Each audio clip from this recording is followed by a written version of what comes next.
Wicho Audiolibros. Biblioteca virtual. Lecturas alternativas.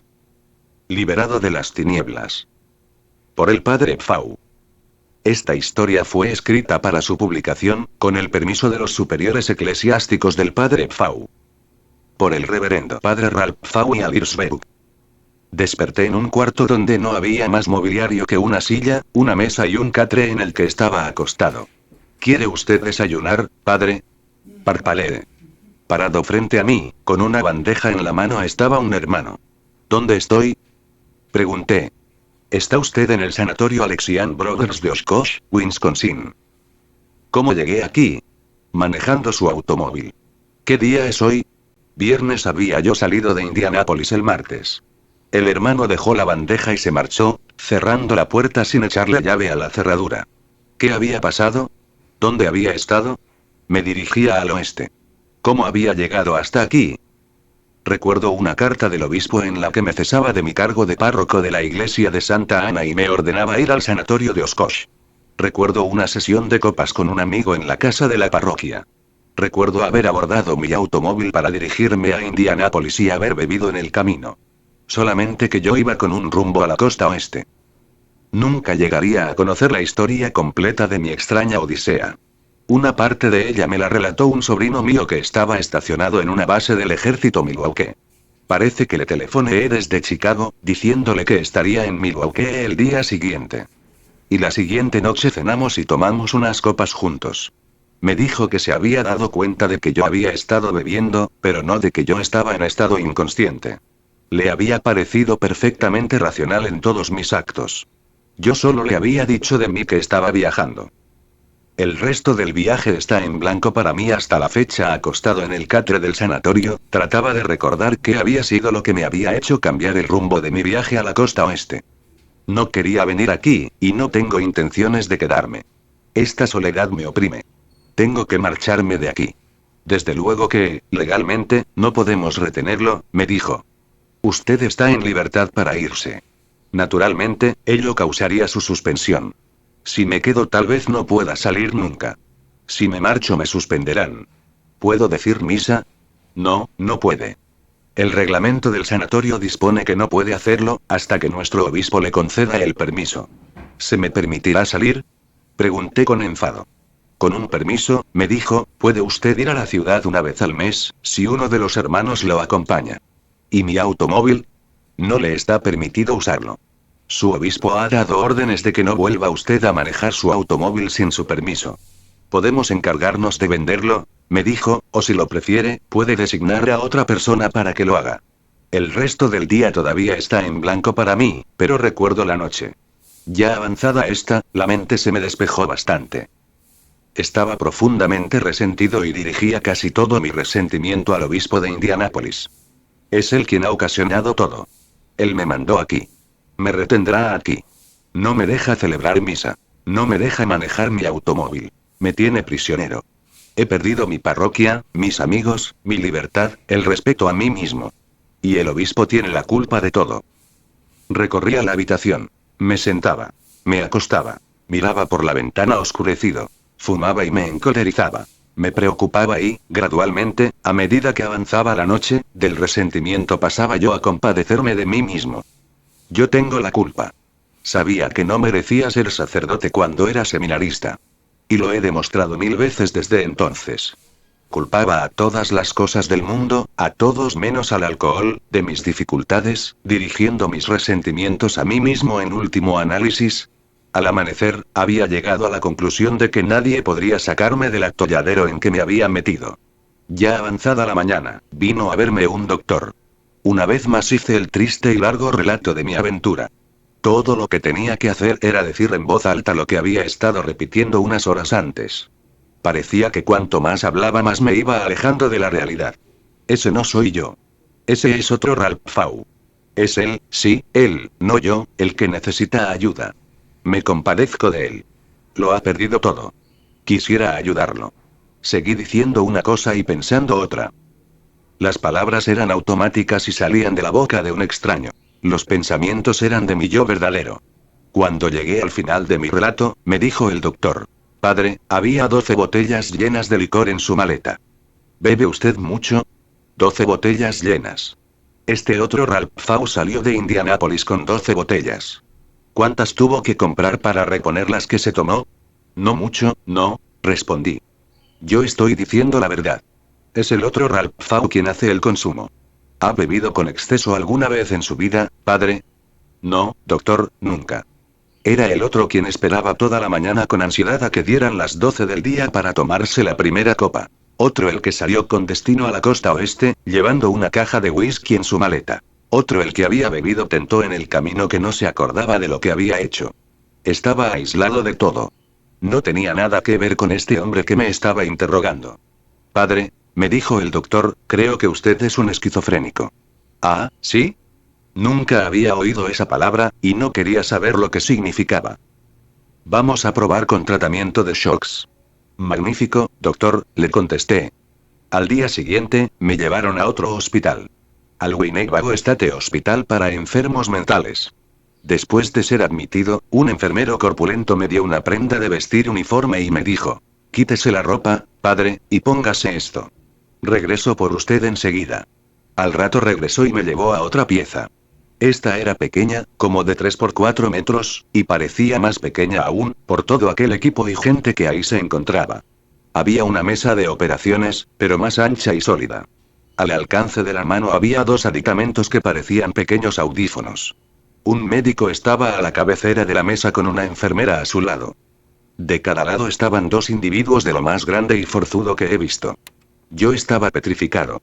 Padre, acuéstese en la mesa, por favor, me dijo el doctor. Me acosté, descansando la cabeza en una almohada sin funda. Alguien me untó grasa en las sienes y otro tomó los aditamentos que colgaban de una caja sobre la mesa. Me los sujetaron a la cabeza uno de cada lado. Me van a electrocutar. Oh, Dios.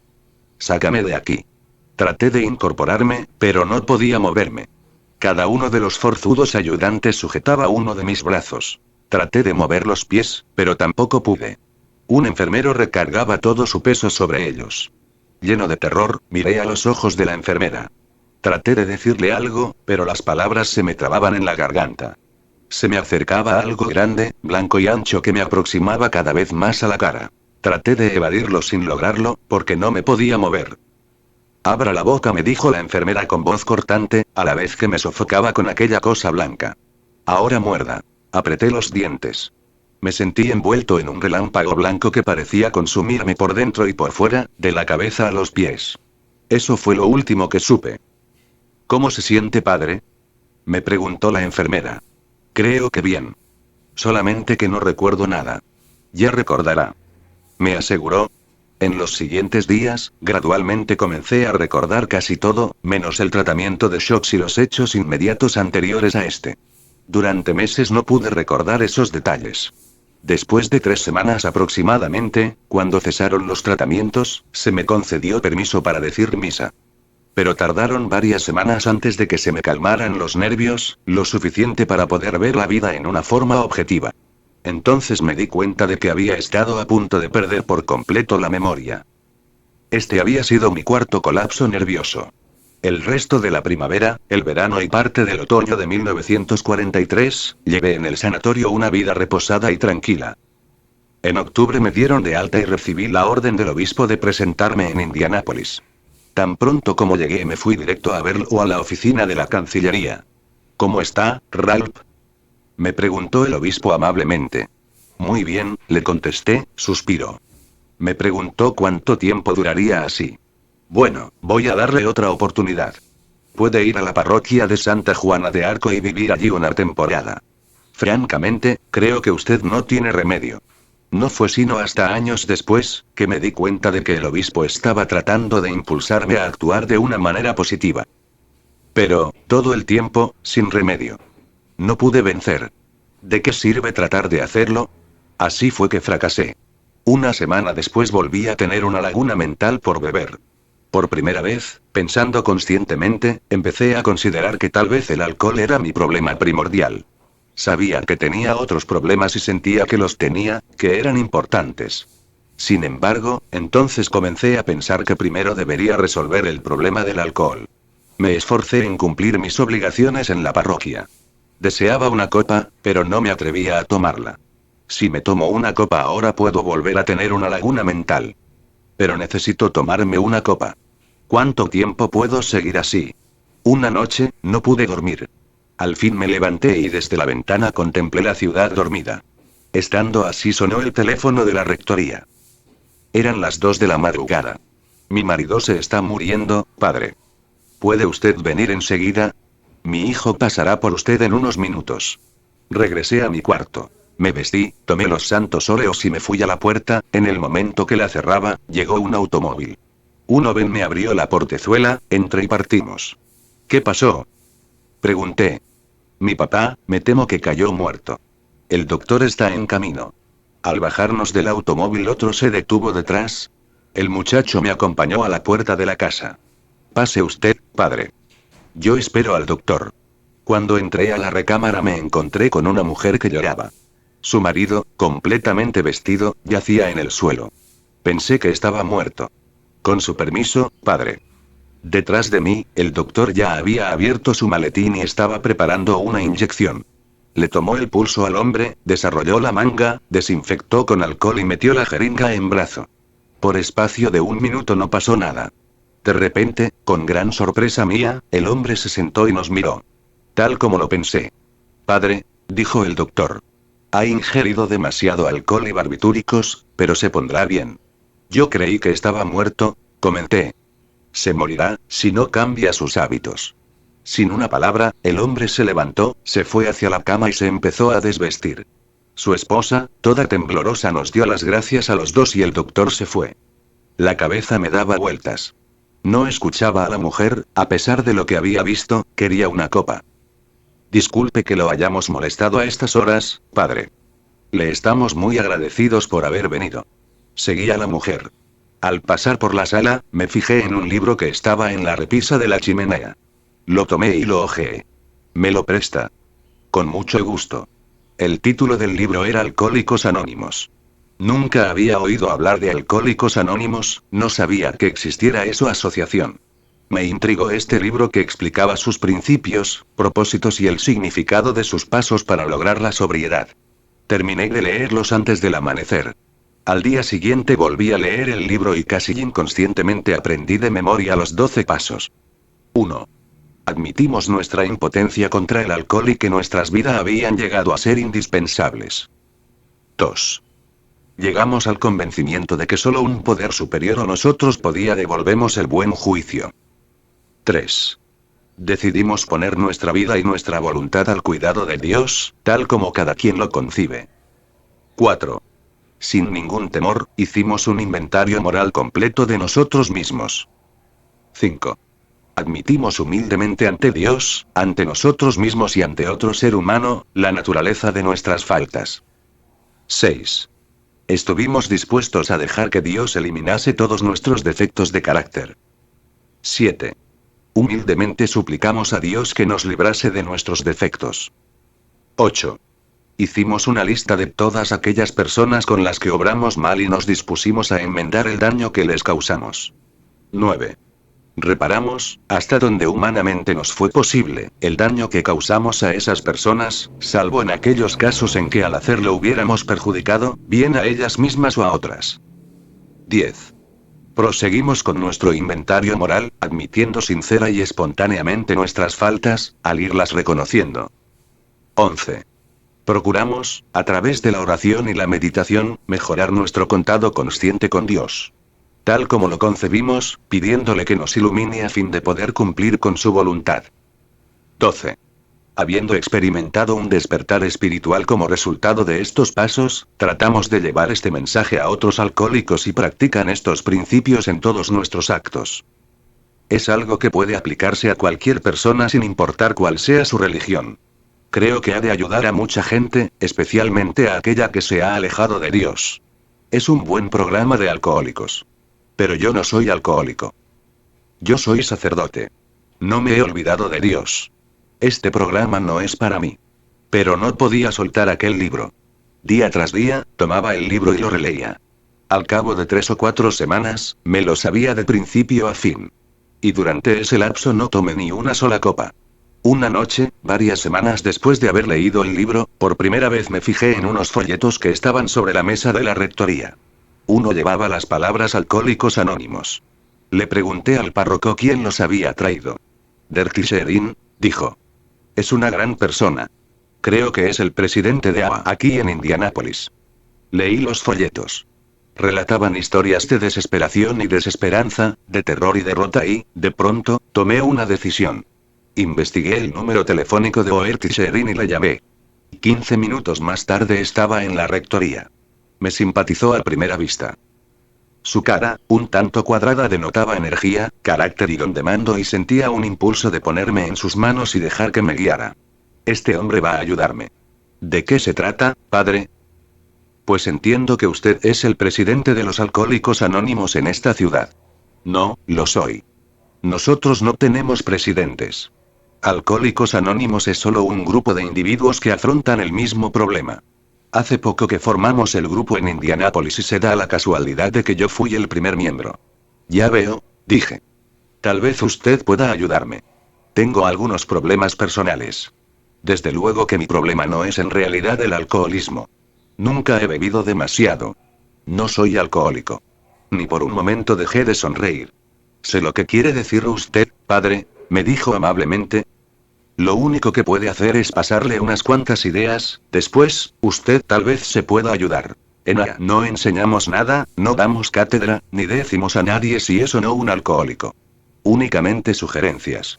Contémplese con detenimiento y saque sus propias conclusiones. ¿Por qué no viene conmigo a una de nuestras reuniones? Nadie lo sabrá, prosiguió. No divulgamos los nombres de las personas que asisten a nuestras reuniones.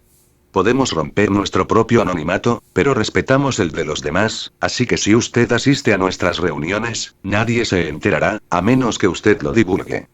Echaré una ojeada como espectador. Esa gente pensará que estoy allí para ayudarlos en mi carácter de sacerdote. Iré a una reunión y si no me agrada no volveré. Nuestra próxima reunión es el jueves por la noche, padre, me decía Dor. Paso por usted a las 7:15. Cuando llegó el jueves ya había cambiado de parecer varias veces acerca de si iría a la reunión de AA o no, pero en punto de las 7:15 llegó Dor y nos marchamos. Era una reunión chica, solo 7 asistentes.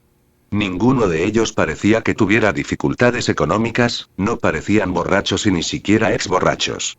Por las apariencias aquello bien podría ser una junta de padres de familia. Por espacio de una hora, Dor y los otros miembros discutieron varios problemas relacionados con el alcoholismo.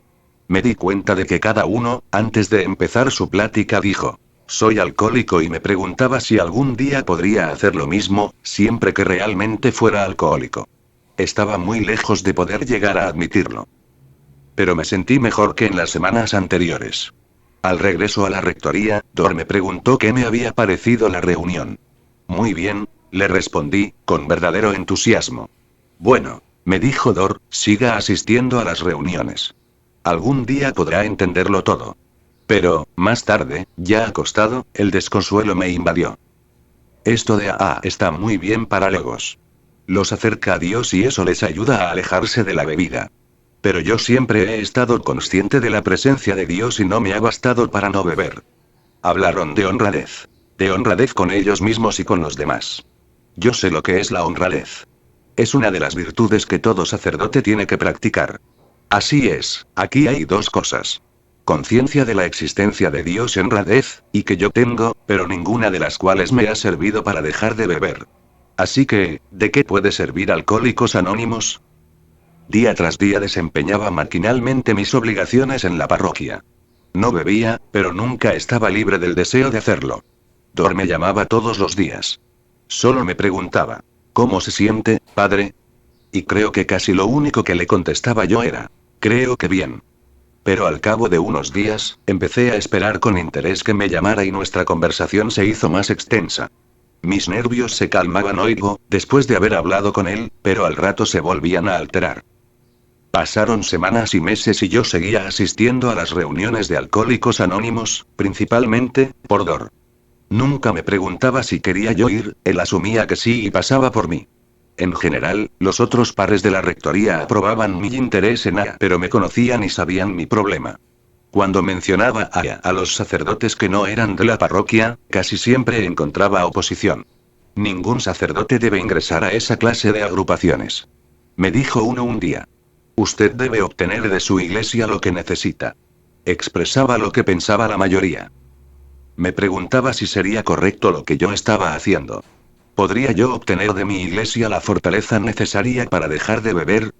Más tarde, le consulté a Dor. Usted puede hacerlo, pero no lo hará. Sería magnífico que pudiera encontrar en la iglesia esa fuerza para dejar de beber. Pero eso no lo hace el individuo alcohólico común y corriente. Yo no lo pude hacer y siempre he sido devoto de mi religión. Pienso que ha consagrado su vida a la iglesia. Pero a la iglesia ha dado a usted la solución a su problema con la bebida. Pero yo necesito de la iglesia. Desde luego, todo buen católico siente esa necesidad. Sin la iglesia sería menos eficaz para nosotros, que la iglesia sin A, pero las personas como usted y yo, para dejar de beber, necesitamos de las dos cosas. Necesitamos algo que nos ayude a remover los obstáculos naturales para conseguir la gracia. Algo que mantenga nuestra convicción de que no podemos beber, de que siempre seremos alcohólicos. Gradualmente me convencí. Tardé casi un año para el programa. Empecé a ver cómo un principio básico de AA me atañía a pesar de estar renuente a admitirlo. Para el alcohólico, lo principal en su vida es que no puede beber. Esto es fundamental. Puede no ser su problema más importante. Seguramente mis tendencias neuróticas, que se manifestaron por primera vez estando en el seminario de St. Maynard, antes de que hubiera tomado una copa, eran más importantes. Si un alcohólico tiene una enfermedad mortal, esa enfermedad es más importante. Pero, aparte de sus problemas, lo primero que tiene que hacer un alcohólico, es dejar de beber. Una vez que ha hecho esto, puede abordar los demás problemas. Si no lo hace así, los otros problemas no solo los siguen, sino que se intensifican. En agosto de 1945 recibí una carta del obispo, diciéndome que mi amigo, el padre Ambrose Sullivan, quien había sido nombrado párroco de la iglesia de Holy Cross, en Indianápolis, había solicitado que fuera yo su asistente. Este era mi primer contacto directo con el obispo desde mi regreso de Oshkosh, hacía un año y medio. Había evadido cuidadosamente la Cancillería porque no sabía cómo le parecería al obispo el que yo perteneciera a. Esta carta me alentaba. Obviamente, el obispo ya se había enterado y no tenía ninguna objeción, porque me lo hubiera manifestado. Estaba yo encantado de ir a trabajar con el padre Sullivan. Para entonces había yo empezado a practicar el paso 12, haciendo visitas. Estas son visitas que se hacen a personas que tienen el problema alcohólico y llaman a solicitando ayuda. Yo creía que el único objetivo de esas visitas era ayudar a otros a estar sobrios. Hice unas 6 en 2 meses, pero hubiera sido igual quedarme en casa. No conseguía que nadie se conservara sobrio. Cuando le indiqué a Dor estos resultados nulos, me dijo: usted se ha conservado sobrio, ¿verdad? Esta es la razón primordial del paso 12. Es un seguro contra recaídas. Cuando lo practico, me dijo, pienso. Mira, compañero, no me importa que te mueras de borracho, si ese es tu deseo. Pero sí me interesa no morir yo en tales circunstancias y por eso estoy aquí. Ahora, si tú quieres lo que yo tengo, haré todo lo posible por dártelo. Avísame cuando estés dispuesto. Dorsherin apadrinó, seguramente, a varios cientos de alcohólicos en los años que lo conocí en Indianápolis y la mayoría de ellos alcanzaron la meta. Pero, Dor, le decía yo como sacerdote, yo puedo dar algo que los otros no pueden. El problema es que cuando hago alguna de esas visitas, la gente no me acepta más que como sacerdote, a pesar de todo lo que yo les diga. Desde el punto de vista de ellos, no estoy haciendo otra cosa que moralizar. Así es, padre, me dijo, usted puede hacer mucho más bien que cualquiera de nosotros por otros medios, el único dilema es cómo hacerlo. La respuesta era tan obvia que me sentí ridículo por no haberlo descubierto antes. En el seminario, como sacerdote, teníamos un retiro. El retiro es un período de discusión y meditación que dura de un día a una semana. En un retiro católico hay un preceptor que diserta sobre los dogmas y la práctica del catolicismo. Además hay período reglamentado para preguntas y discusión abierta. Personas de diversa índole concurren y perciben de ellos una gran serenidad. ¿Qué le parece que hicieran un retiro para alcohólicos? Le sugerí. Después de todo, el objeto del retiro es detenerse a pensar junto con otras personas que no tienen en la mente las mismas ideas. Podría ser exclusivamente sobre no tocaríamos para nada el tema de la religión. Y no lo limitaríamos a católicos exclusivamente. A Dor le entusiasmó la idea, lo mismo que al obispo cuando le escribí pidiéndole su consentimiento. Como había yo servido de capellán para las hermanitas de la caridad, les escribí pidiéndoles facilidades. Me contestaron que les encantaría hacerlo. El retiro fue un éxito completo. Asistieron 67 hombres, de los cuales solo 20 eran católicos. Las pláticas eran exclusivamente sobre AA y fueron bien recibidas por protestantes y católicos. Resultó tan provechoso este retiro de un día que los que asistieron insistieron en que organizaron yo otro de mayor duración. Nuestro primer retiro con duración de un fin de semana, se llevó a cabo en St. Joseph College, cerca de Rensselaer, Indiana. Había unas 90 personas, de las cuales un 80% eran católicas. Hasta la fecha, anualmente tenemos un retiro para hombres en St. Joseph. También tenemos otros retiros para hombres y mujeres que se llevan a cabo separadamente en varias partes del país, todavía con un 65 a 70% de no católicos. A fines de 1945, hacía 2 años que no había bebido ni una copa. Cuando me levantaba por la mañana, pedía la ayuda divina para permanecer sobrio durante 24 horas, como lo sigo haciendo, y cada día lograba mi propósito. Mis nervios se estaban portando bien y los temblores habían desaparecido. Estaba en buenas condiciones físicas gozando de una tranquilidad mental y satisfacción en mi trabajo, que no había conocido antes. Tenía plena confianza en el programa de AA, pero había un hecho que no podía aceptar en su totalidad. Esta era la teoría de que el alcoholismo es una enfermedad. Todavía sospechaba que había sido debilidad moral lo que había ocasionado que yo bebiera. Había aprendido que hay una marcada diferencia entre un alcohólico y un borracho. Supe que en el alcoholismo existe una compulsión que no hay en la borrachera. La cantidad del licor ingerido y la borrachera pueden ser iguales, pero el motivo es diferente. El alcohólico bebe porque tiene que hacerlo. El borracho bebe porque quiere hacerlo. Una vez que el alcohólico empieza a beber no puede detenerse. El borracho puede dejar de beber cuando quiere. Cuando el alcohólico empieza a beber solo piensa en la próxima copa. Cuando el borracho bebe solamente le interesa el efecto y gozar de él. El alcohólico no puede olvidarlo a voluntad, si es que piensa en él. Cuando el alcohólico despierta por la mañana, está tembloroso y siente un deseo incontrolable de beber para aliviarse. Cuando el borracho despierta en la mañana, se siente muy mal, pero solo desea encontrar algo que le haga olvidarse de la cruda. Si el alcohólico no se toma una copa, no puede trabajar ni hacer nada. El borracho puede tomarse algo para componerse del estómago y siempre llega a su trabajo, aunque se sienta mal. No pasará el día muy feliz, pero tampoco siente la necesidad de beber. Desde luego, un borracho puede convertirse en alcohólico. La mayoría de los alcohólicos empezaron como bebedores sociales. Pero, ¿quién sabe por qué una persona se vuelve alcohólica? A mí me habían enseñado que la culpa la tiene el alcohólico. La reacción normal de cualquier clérigo es aceptar esta teoría. Por eso fue que a mí, como sacerdote, me era tan difícil aceptar cualquier otra teoría hasta donde alcanzaba a comprender, yo me había vuelto alcohólico porque bebía demasiado. No que yo bebiera demasiado porque era alcohólico. Así de sencilla era la cosa. Y, a pesar de las muchas veces que Dor me repitió que no era así, no lo creía. Diariamente les decía a otros alcohólicos que estaban enfermos, pero yo no lo creía, no podía creer que eso era verdad. Hasta el día que estuve a punto de tener una recaída. Cuando el sacerdote dice misa, usa vino en el cáliz. Este, de acuerdo con nuestra creencia, se transforma en la sangre de Cristo en el momento de la consagración. Aunque la sustancia del vino no cambia y la acción del alcohol puede ser la misma para el sistema humano, tanto antes como después de la consagración. Al poco tiempo de ingresar a AA, aprendí que, como sacerdote alcohólico, debía tomar el mínimo de vino en la misa. El mínimo que es válido son 2 cucharaditas.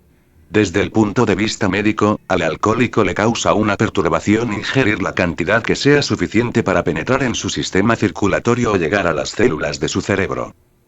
2 cucharaditas de vino de consagrar, que es lo que se usa normalmente, no son una cantidad suficiente para perturbar al peor alcohólico. Mientras que, al contrario de la opinión general, el vino sí es una bebida fermentada. Generalmente su contenido alcohólico es muy bajo, porque la Iglesia no permite que se le refuerce. El vino comercial, en cambio, sí está reforzado con alcohol de uva. Por lo común es más grueso que el vino de consagrar y puede causar una reacción marcada en un alcohólico. Algunos de los vinos de consagrar de tipo más grueso tienen un contenido alcohólico que se aproxima al de los comerciales. Siempre había cuidado la dosis de vino en la misa, y desde que estaba en AA, nunca había sentido ninguna reacción. Pero, una mañana, en Holy Cross, inmediatamente después de probar del cáliz, me di cuenta que el vino no era del tipo que se acostumbraba. Sentí una urgencia repentina de seguir bebiendo, un deseo compulsivo que obstruía todo razonamiento. Cuando terminé la misa, me fui rápidamente a la cocina. ¿Había algo diferente en el vino que usamos esta mañana en la misa? Le pregunté a la ama de llaves. Sí, padre. Me dijo. Un agente vendedor dejó esta botella de muestra y de ese vino le puse en la vinajera. Miré la etiqueta. El vino, aunque de consagrar, tenía un contenido alcohólico de 22 grados por ciento. Quiero una copa. Me estremecí al salir de la cocina. Quiero una copa. Estaba asustado, tanto como nunca lo había estado en toda mi vida. Este no era un simple deseo, sino una vehemencia abrumadora. Si no me tomo una copa me vuelvo loco. Hice un esfuerzo para llegar al teléfono. Lo tomé con las manos temblorosas y llamé a Dor Sherin. Bueno. Dor, quiero una copa. Bueno, padre, contestó, me alegro de que haya llamado. ¿Qué fue lo que le pasó? Le conté, creo que estaba yo algo incoherente, pero no me interrumpió. Entonces, le dije. Dor, estoy asustado, tengo que beber algo. No me explico cómo sucedió esto. Nunca me había pasado. He estado sin beber 2 años y ahora me siento como si nunca hubiera estado sobrio. Un poco de vino a la hora de la misa, eso es todo lo que he tomado. Muchas parrandas han empezado con un poco de vino, padre, me dijo. Dor continuó hablando pausadamente. ¿Cómo se siente? Ha tenido una reacción porque el vino era muy fuerte, pero usted sabe que está bien y que le pasará ese deseo. Lleva 2 años en AA, ya sabe las preguntas y las respuestas. Y sabe que no puede tomar otra copa porque, si lo hace, no podrá parar. Tendrá una cruda desastrosa y habrá que desalcoholizarlo otra vez. Y ya sabe usted lo que es eso. Dor, tengo que colgar, voy a tomarme una copa. Espere un momento, padre. Me dijo Dor, con voz apacible y persuasiva. Antes de que cuelgue, quiero darle una cosa. Tengo 2 boletos para el juego del Notre Dame, en South Bend, el sábado. Quiero que venga usted conmigo, padre. Tiene un gran equipo este año. Quiero una copa. Padre, ¿recuerda los tratamientos de shocks? ¿Recuerda los sanitarios? ¿Se acuerda cómo estaba hace 2 años, antes de entrar a AA? ¿Se da cuenta, padre, de lo que puede pasar? A usted no le hace falta, en realidad, esa copa. Sí, sí la necesito, Dor, tengo que tomármela ahora mismo. No, padre, no la necesita, ya tiene usted mucha experiencia en AA para querer beber. Ya ha visto a muchos sufriendo unas crudas horribles. Usted también las ha sufrido. No tiene intenciones de pasar por lo mismo. Usted es demasiado inteligente para hacerlo, padre, recuerda que me insistía en que, aunque a otros les decía que el alcoholismo es una enfermedad, en realidad no lo creía, sino que más bien se debía a una falla moral que podía controlarse. Siga hablando, le dije. Tenía yo la garganta seca. Mi voz se quebraba y sudaba a chorros. Dor siguió hablando. Cambiaba de un tema a otro, procurando que no me apartara yo del teléfono. Yo escuchaba. Entonces me dijo. Padre, ya pasaron 10 minutos desde que dijo que quería una copa. Siga hablando, Dor. Habló 10 minutos más. Padre, ya pasaron 20 minutos. ¿Quiere usted hablar? 20 minutos. Sí, Dor, quiero hablar. Ya no tenía tan seca la garganta y no sudaba tanto. ¿Qué hay del próximo retiro, padre? ¿Ya está todo arreglado? Entonces yo hablé por espacio de 1,015 minutos. Dor me hizo toda clase de preguntas y todas las contesté. Le dije. Ya me siento bien, Dor.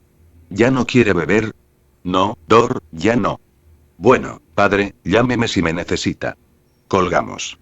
Vi mi reloj. Habíamos estado hablando casi 2 horas. Ahora sabía que el alcoholismo no era un problema de orden moral exclusivamente. Ahora sabía que era una enfermedad. Si pudiera seguir firme en esta convicción, sin tratar de encontrar la razón de la necesidad de la primera copa, sabría que mis dificultades con el alcohol habían terminado. En 1946, una persona que había asistido a uno de nuestros retiros, me pidió que hablara yo en una junta de AA. En Cincinnati. Había más de 100 personas que llenaban completamente el pequeño salón de reuniones. Hablé sobre la parte espiritual de Ava. No había nada de carácter personal en mi charla. Cuando terminé, el que presidía la reunión invitó a todos presentes a que hicieran preguntas. Un hombrecito que estaba al fondo del salón se paró y dijo: Padre, su plática estuvo muy bien, pero ¿qué es lo que usted sabe acerca de este problema? ¿Es usted alcohólico? Este momento era el que había yo estado temiendo. Entonces, con voz que quería yo que fuera firme dije: soy alcohólico. Bueno, dijo el hombre, háblenos de eso. Así fue como, por primera vez, hablé en una reunión abierta, de mi vida de alcohólico. Hablé de mi primer colapso nervioso, de mi primera copa, mis consecuentes colapsos, las fluctuaciones de mi apetito alcohólico, mis experiencias en varios hospitales y sanatorios, mis frecuentes dificultades con el obispo, todo lo que podía recordar. Hablé durante media hora. Después de sentarme, sentí un profundo alivio. De todas las dudas que me habían agobiado desde mi entrada a, como si era primera admisión hecha ante otros alcohólicos, hubiera removido el último de los obstáculos que me separaba de ellos. La siguiente vez que me invitaron a hablar en una reunión, me planté, miré a mi alrededor las caras expectantes y dije con firmeza: soy el padre Pfau, soy miembro del grupo AA en Indianápolis y soy alcohólico. Desde entonces he estado contando mi vida de alcohólico por todos los Estados Unidos. Me atrevería a decir que lo he hecho unas 500 veces. En 1947, el nuevo arzobispo de Indianápolis mandó por mí. He oído de su trabajo, me dijo, que le parecería que lo releváramos de sus obligaciones con la parroquia para que pueda dedicar todo su tiempo a... Prosiguió. Por supuesto que hay que tomar en cuenta las necesidades de orden económico de usted. Le respondí. Eso puede ser un problema, porque AA en realidad es una organización que no cobra cuotas ni honorarios. No está aliada a ninguna secta ni religión. No se interesa en la política, ni se opone ni apoya ninguna causa. El único requisito para ser miembro es un deseo sincero de dejar de beber. Nuestro propósito primordial es conservarnos sobrios y ayudar a otros alcohólicos a lograr lo mismo. Si yo fuera a dedicarle todo mi tiempo a AA, tendría que hacerlo como lo haría cualquier otro alcohólico, únicamente como un miembro más de AA. Pero como sacerdote, ¿a usted lo respetarían?, me dijo el arzobispo, y me parece que el trabajo que usted realiza en los retiros es tan importante para gente de otras religiones, como para ameritar el que usted le dedique todo su tiempo. Cuando lo haya pensado bien, avíseme. A Dor le pareció una buena idea. Cuando se la comuniqué: no se preocupe, padre, me dijo, encontraremos el modo de financiarlo. Al siguiente día, Dor y yo fuimos a ver a Kiefer Mayer, íntimo amigo de Dor. Era el vicepresidente, ahora es presidente de Kiefer Stewart Drag Company, una gran casa mayoritario de Indianápolis. El señor Mayer no es católico ni alcohólico. Pero era amigo del arzobispo y de su antecesor y siempre había sentido gran admiración por lo que había hecho por Doherty Sherin. Dor planteó la situación. ¿Han venido a la persona indicada?, dijo el señor Mayer. Esta es la mejor idea que he oído en mucho tiempo. Estoy de acuerdo. Abrió su chequera y extendió un cheque para cubrir mis gastos del primer año. La víspera de Navidad de 1947, el arzobispo me había relevado de con mi parroquia y comencé mis planes para los retiros que empezarían en junio. Dor se empeñó en que me tomara unas vacaciones antes de que empezaran los retiros. Mientras más pensaba en esa idea, más me gustaba. En abril, decidí ir a Los Ángeles.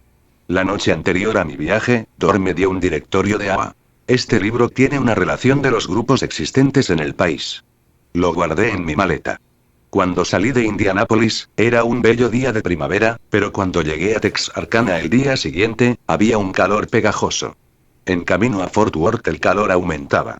Una tolvanera abatía a Texas. Resultaba incómodo manejar y para empeorar las cosas, descubrí que desde unas millas atrás había tomado un camino equivocado. Llegué a Wichita, Kansas y me alojé en un hotel. El cuarto estaba empolvado y el botones me aconsejó que no abriera la ventana. ¿Qué día? ¡Qué día tan miserable! Aquí estoy a millas de mi casa. Estoy cansado, empolvado, incómodo, con hambre y con sed, con mucha sed. Necesito una copa. Me tomaré un cóctel antes de la comida. No he tomado absolutamente nada en casi 4 años y sé que ya estoy bien. Solo me tomaré uno y no se lo diré a nadie, ni a Dor. Mientras me daba una ducha fría, estuve pensando en la copa que me tomaría. Una copa, una copa, una copa. Abrí mi maleta para sacar ropa limpia y lo primero con que tropecé fue el directorio de ABA. En él estaba un grupo de Wichita Falls. Marqué el número del teléfono y me contestó un hombre. Soy forastero en esta población, le expliqué, ¿tienen ustedes reuniones aquí? Sí, desde luego, me contestó, tenemos una hoy en la noche y está usted invitado. Iré y conoceré a un grupo de personas nuevas. Observaré cómo funciona aquí y, si quieren, les diré cómo funciona allá en Indianápolis.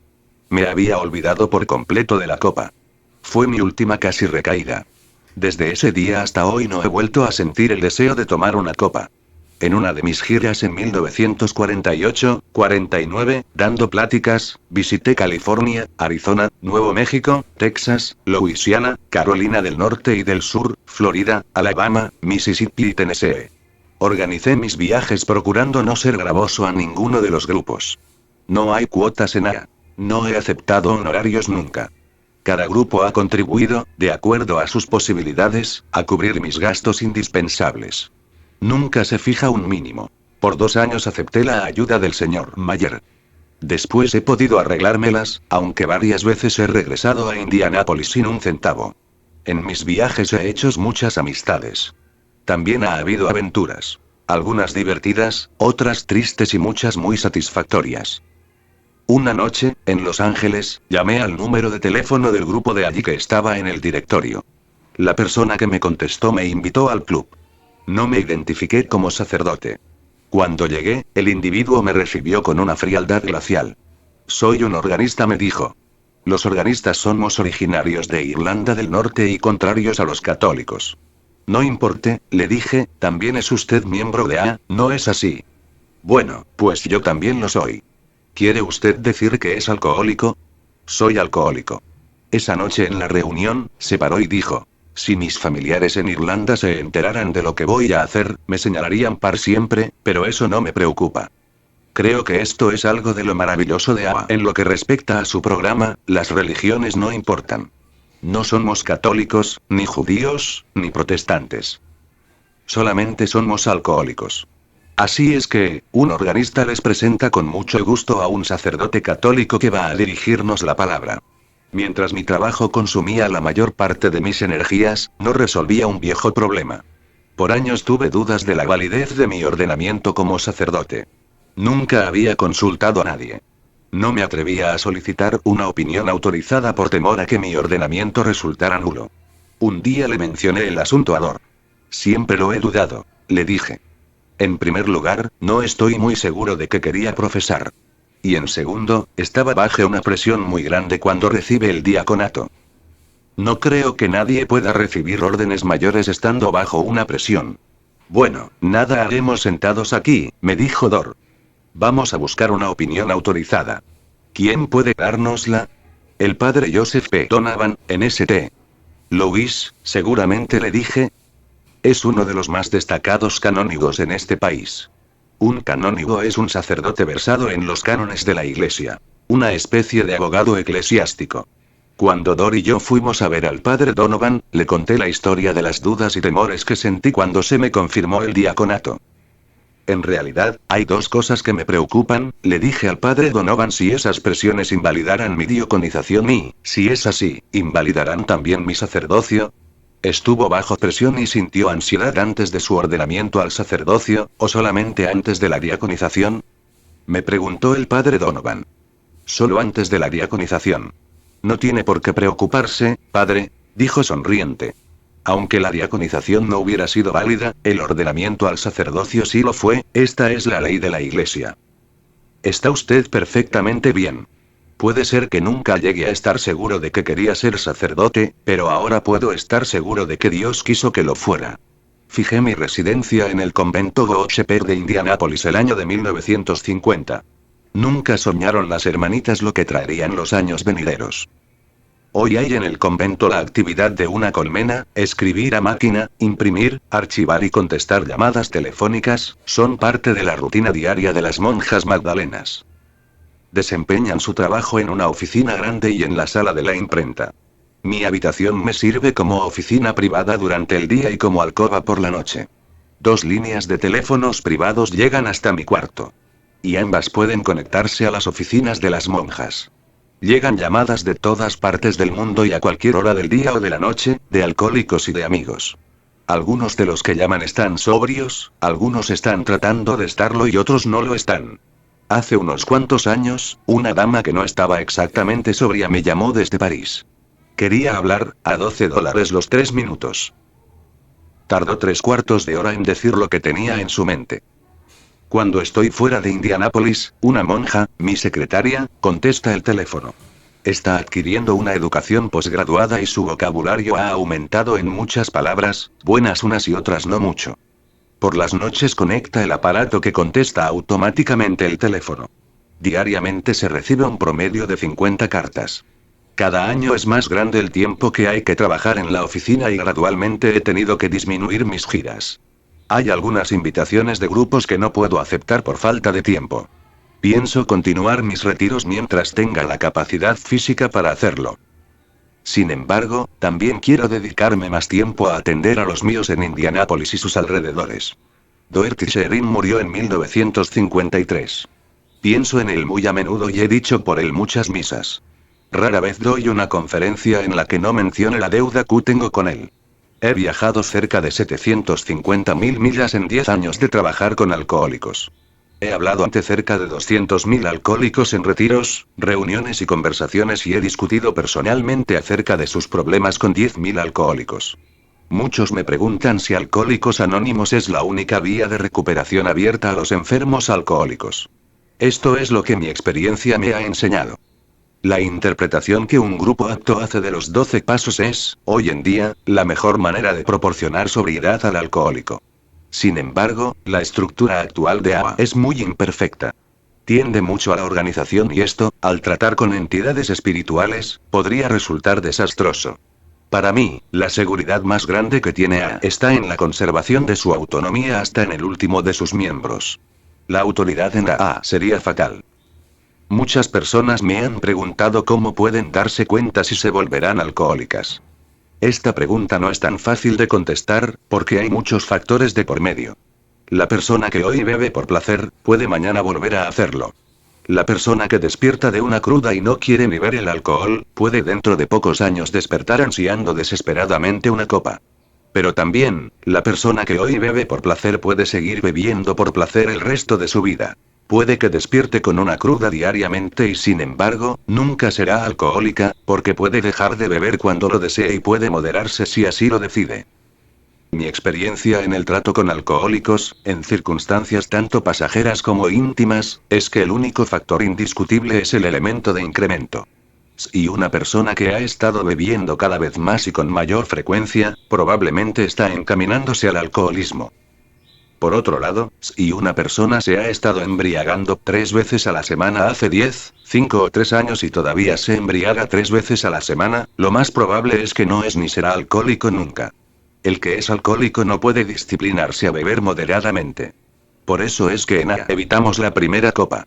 Cuando lo logramos, nos conservamos sobrios. ¿Por qué bebía yo? En realidad no lo sé. Creo que ningún alcohólico sabe por qué bebe o bebía. ¿Volveré a tomar alguna vez? Tampoco lo sé con certeza. Solo Dios conoce el futuro. Creo no volver a beber y, por ahora, no tengo ningún deseo de hacerlo. Hay un dicho en algunos grupos de AA. AA produce una expulsión de una compulsión, por un poder superior, por Dios Todopoderoso. Solo estoy seguro de una cosa. Todo lo que soy y todo lo que he logrado viene de Dios. Yo no hice nada.